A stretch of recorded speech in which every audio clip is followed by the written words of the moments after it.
Good afternoon, everyone. Welcome to today's update on COVID-19 in Alberta. With us, as always, is Dr. Dina Hinshaw, Chief Medical Officer of Health for the province. Dr. Hinshaw will provide a brief update, and then we will open the floor to questions. Thank you, Tom, and good afternoon, everyone. Before I begin today, I want to advise everyone of a change we're making to the regional status map on alberta.ca to better reflect our provincial path forward plan. As a part of this, we are currently taking province-wide steps to ease measures. Because we are taking a provincial focus right now, we've removed the color-coded regional status map and have removed the region classifications of enhanced, watch, and open. Albertans can still use our online information to see the active case numbers, active case rates, and population of their communities. We are looking at trends both provincially and regionally to assess the impacts of the steps being taken and to monitor for any change in trends. We will explore more targeted action if needed, either easing or tightening of measures at the health zone level, should circumstances warrant this in the future. Turning to today's update, we have now administered more than 120,000 doses of vaccine in the province. More than 29,000 Albertans have been fully immunized with 2 doses. Over the last 24 hours, we have identified 269 new cases of COVID-19 and completed about 6,200 tests. Our positivity rate currently stands about 4.3%. The R value in Alberta over the last week was 0.87, meaning our cases continue to trend down. There are currently active alerts or outbreaks in 313 schools, or about 13% of all schools in the province. These schools have had a combined total of 844 cases since January 11th. Hospitalizations continue to decline, which is positive news as it relieves pressure on our healthcare system. There are 432 people in hospital, including 76 in the ICU. Sadly, 5 new deaths were reported to Alberta Health in the last 24 hours. My condolences go to the loved ones of these individuals and anyone who is mourning a death right now, no matter what the cause. Since Friday, we have identified 25 additional cases of COVID-19 variants. This brings us to a total of 96 B117 cases, 46 of which are not currently linked to travel. To date, there has still been no spread identified in schools, and we continue to test widely. As I mentioned last week, we are screening most, if not all, positive tests every day for variants of concern. On days like today, our capacity to screen for variants exceeds the number of new cases of COVID-19 that have been identified. Today, we are officially moving forward with Step 1 easing of restrictions in the province. On Saturday, we announced that limited group physical activity for young people would now be included in Step 1. There are many factors that are considered in these decisions, such as the impact of current restrictions on children's mental health and the important role physical activity plays in children's development. When considering the various factors, given the lower risk of transmission in children, and given that school-age new daily cases have continued to trend downwards since reopening in-person learning, it was decided to add this additional option for children into Stage 1. While children and youth will be allowed to participate in limited sport and related group physical activities, we are keeping measures in place to reduce the risk of transmission. This includes requiring physical distancing among players at all times, masking, and limits on the number of people who can participate. This change was made to support the overall health and well-being of our young people, while still guarding against the spread of COVID-19. We consider all evidence from within Alberta and around the world as a part of each decision. However, I want to stress to the parents, players, trainers, and coaches that it's vital that every public health measure be followed at all times. This is the only way to protect the health of everyone involved. This advice is true for all of us, As we move forward, I know that many Albertans are excited about being able to eat in restaurants and enjoy other activities that are now possible. However, it remains important that we all keep being careful and keep making safe choices.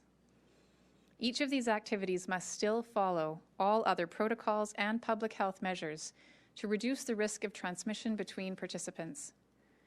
Now that we've started step 1, I know many are wondering when we will move to the subsequent steps in the Path Forward plan. But it's too soon to talk about step 2. We deliberately built in a minimum of 3 weeks between steps to allow us to monitor our hospitalizations, as well as our positivity rate, new case numbers, and overall growth rate, to ensure that we're not seeing a rise in transmission linked to activities that have been opened. This is especially important now that we have seen some cases of the more contagious variant strains in our province. We need to keep a close eye on these cases and take further action to prevent spread if we see these numbers grow.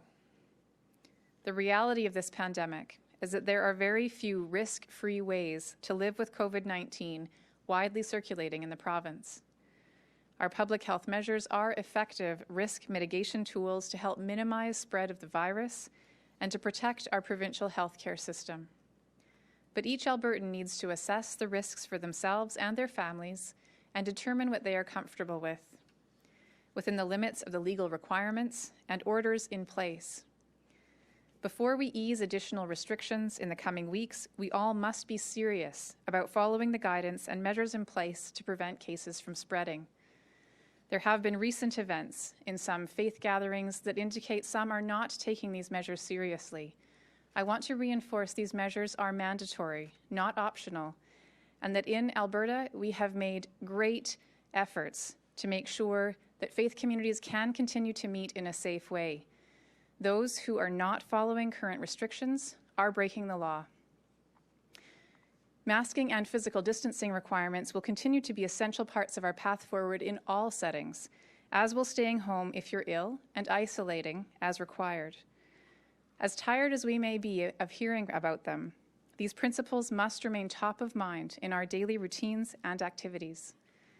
The phased reopening of activities and opportunities will only succeed if all of us, no matter where we live or work, continue to follow the health measures in place and make choices to keep slowing spread of COVID-19 across the province.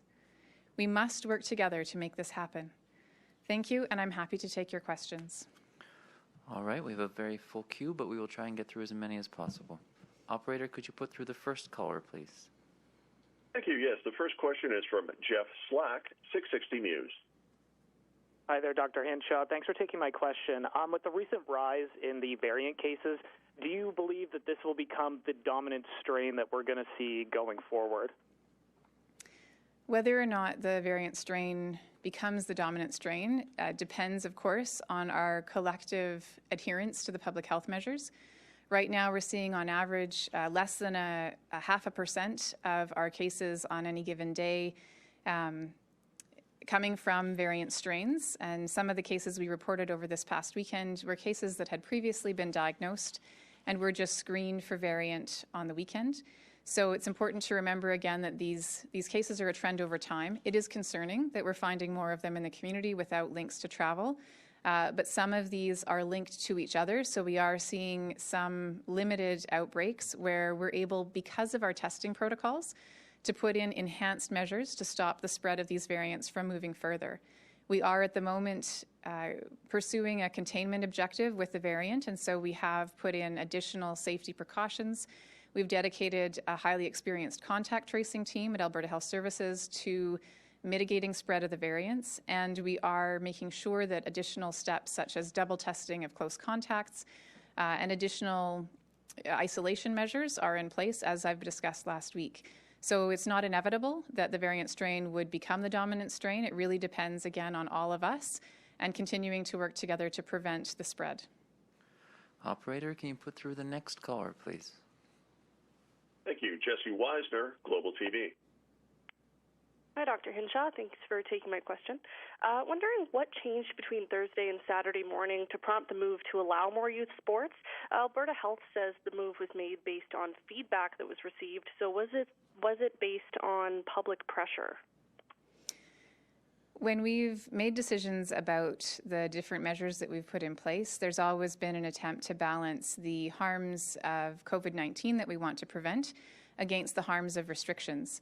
And the evidence that was presented was related to the impacts of the restrictions on children's overall health and the impacts on their development. And there was a reconsideration of that so that the group physical activities with the additional precautions that I've mentioned would be moved into step 1 to allow that support for our children and youth and their overall well-being. Operator, can you put through the next question, please? Thank you. Kevin Nimick, CTV Calgary. Hi, Dr. Hinshaw. I'd like to follow up on the last question you were just asked. Many community associations followed your guidance last week and took out their ice or started returning sports fees to parents before the unexpected Saturday announcement that youth sports leagues could hold practices. Do you regret the mixed messages or the confusing change on a weekend? It is unfortunate, of course, that the direction was not given or the information was not provided further in advance to allow for planning, and I understand that that is inconvenient and in some cases expensive for those organizations that have made those choices, and I'm sorry for that. What we have tried to do all along throughout this pandemic is to, again, balance those different considerations of making sure that we're minimizing the impacts of COVID and at the same time the impacts of restrictions. And so when we have made adjustments like this with a shorter time frame, recognizing that unfortunately it will impact some negatively who have already made those decisions. It is done with an attempt to create the greatest good for the most people. Operator, can you put through the next caller, please? Thank you. Aaron Collins, CBC. Thanks for taking my question. Dr. Hinshaw, do you know if there are any cases of these new variants connected to meat processing facilities in the province, and if so, how many? Not to my knowledge. We have, again, expanded our capacity to be able to screen every positive case of COVID-19 for variants, and I'm not aware of any cases linked to meat processing. Operator, could you put through the next caller, please? Thank you. Elise Stolte, Edmonton Journal. Hi, Dr. Hinshaw. The Edmonton Journal is putting together a community-driven guide to the vaccine rollout. So far, we've heard from more than 200 seniors and those who care for them with questions. Of course, they want to know when they can get the vaccine, but they're also saying that even with no date, they'd like a plan. Not knowing how they'll sign up, where they'll get the shot, or even how they'll hear about it. That's creating additional anxiety, and they're worried they'll miss something. Can you explain why you haven't released that level of detail to date? And when can they expect to hear the plan? I understand it's frustrating and that people do want to know, even if they don't know an exact date, what will happen when that program rolls out. As we've had very sudden and dramatic changes in our vaccine supply, we've had to go back and make adjustments to our plans for rollout. And we're looking right now at how we can most efficiently provide vaccine to community seniors 75 and over. And those plans are being finalized. I know that there's many who want that information as soon as possible, and we're working hard to be able to get that out to them. But at this point in time, again, it's related to the changes in the supply, and much of the work on operationalizing all the different steps of the rollout has been focused on amending the plans and moving forward with adjusted plans based on the changes in supply. So again, we are working to finalize those plans so that it's available for community seniors and those who care for them as soon as possible. Operator, can you put through the next question, please? Thank you. Pat Sedlecki, CJOC. Hi, Dr. Hinshaw. Thanks for taking my call. A quick question. I know that you said that there's 3 weeks in between each step, but say things continue to go really well over the next 3 weeks and all of a sudden we hit 300 by the 29th, 300 hospitalizations by the 29th of February. Do we automatically skip to step 3, or does step 2 kick in before we go down to that next step? The current plan is to take each step as it comes. Of course, we will continue to watch closely and determine if any adjustments need to be made. But I want to make sure that people are very clear that it's not just the hospitalization number that matters, it's also our trends of positive cases, positivity, and it's really important that we collectively continue to keep our positive cases trending downward, because even if we have the hospitalization numbers that we might need, if our cases are going up and if they're starting to increase in a concerning way, then there may be a need to delay any kind of future steps, or we may actually need to take a step backwards depending on those new case trends. So I just want to make sure people are watching not just the hospitalization numbers, but also our new cases, our reproductive value, and our positivity rate. Operator, can you put through the next caller, please? Carrie Tate, Globe and Mail.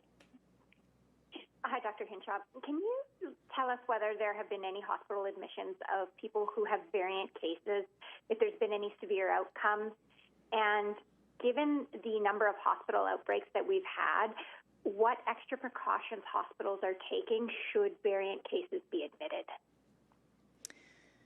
I don't know the exact numbers. I know some cases with infection with the variant strain have been admitted to hospital. I don't know how many exactly.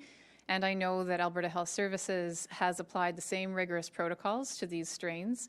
As you mentioned, we have previously had some hospital outbreaks, and their learnings from those have been applied to ongoing day-to-day operations in acute care. At the moment, it's not clear whether there does need to be any additional precaution that is put in place in an acute care setting, because the current precautions and the requirements for how to manage cases are quite high. But of course, we're looking to see if anywhere in the published literature there is any need to make any adjustments, and if there are, we will absolutely make that recommendation. Operator, can you put through the next caller, please? Thank you. Julia Wong, Global News. Hi, Dr. Hinshaw. Youth sports did not meet the initial criteria for step one. So it sounds like the criteria are a moving target. I'm hoping you can speak to that. And will the data showing that this is a safe move be released to the public? I want to emphasize that the decisions about how we put activities in different steps are based on the risk of that activity, as well as looking at the overall balance of the benefit of those activities to our communities and the risks of COVID-19. So the data on the risk of the activities that were now in step one, so those group physical activities for children, that data remained constant. There's no change to that data. So the shift was really looking at the other side of that equation and the significant impact that the ability to do these kinds of activities would have on children's mental health and their development. And we have made sure that the precautions that we're putting in place, along with this new ability to do group activities, are more stringent than what was previously in place in November before these activities were paused. So again, that particular risk level is very similar. What we did see in the fall with respect to transmission within groups, in changing room or dressing room interactions, in social interactions, perhaps on and off the field. And so some of our requirements for this new step are that participants must remain distanced by 3 meters inside or 2 meters outside, that there are no spectators, that there's minimal use of any kind of changing rooms, and that participants arrive simply for the activity and leave directly, and that there's no socializing. So those are the steps that have been taken to minimize the particular activities that were deemed to be a risk when we had sports activities happening in the fall. All right, there is one question left. So operator, please put through the final caller. Thank you. Lauren Pullen, Global Calgary. Pardon me, I didn't take myself off of mute there. Hi, Dr. Hinshaw. Thanks for taking the time to answer my question. I just want to touch base a bit more on the variants that have shown up and the 25 mark since Friday. Can you take me through your level of concern now that, as you mentioned, there is community spread? We have several cases that don't have known links to travel, and we are, again, beginning to reopen, and we're not quite sure yet exactly how much of these new variants are out in the community. When and how will that be assessed as to our plan moving forward in terms of trying to get this under control while still concentrating on those livelihoods and letting everyone eat a little bit? We continue to monitor not just the variant, but our overall COVID-19 cases and transmission rate. And if we start to see the variant spreading more widely, that would impact our overall COVID-19 numbers and that transmission rate. So it's all part of that same package. I am concerned about the variant. I'm concerned about the numbers that we're seeing. And at the same time, I am grateful for the work that our lab has done so that we are able to capture the majority, again, if not all of these positive cases, able to screen them and able to do our more intensive contact tracing, more intensive case investigation, and more intensive containment measures so that we limit the chance that these might spread further. It's really important to remember that the numbers that we're producing with respect to Alberta are the ones that we're finding because of our very aggressive screening program. And so when comparing to different provinces across the country, again, just to make sure that it's with that caveat in mind that what's being reported are those that are being identified. And so the numbers that we have, while concerning, also give us an opportunity to make sure that we are suppressing any spread and putting particular attention to minimize the chance that these variants spread further and become dominant. Thank you all for joining us. Dr. Hinshaw will provide another update tomorrow afternoon. Have a safe night.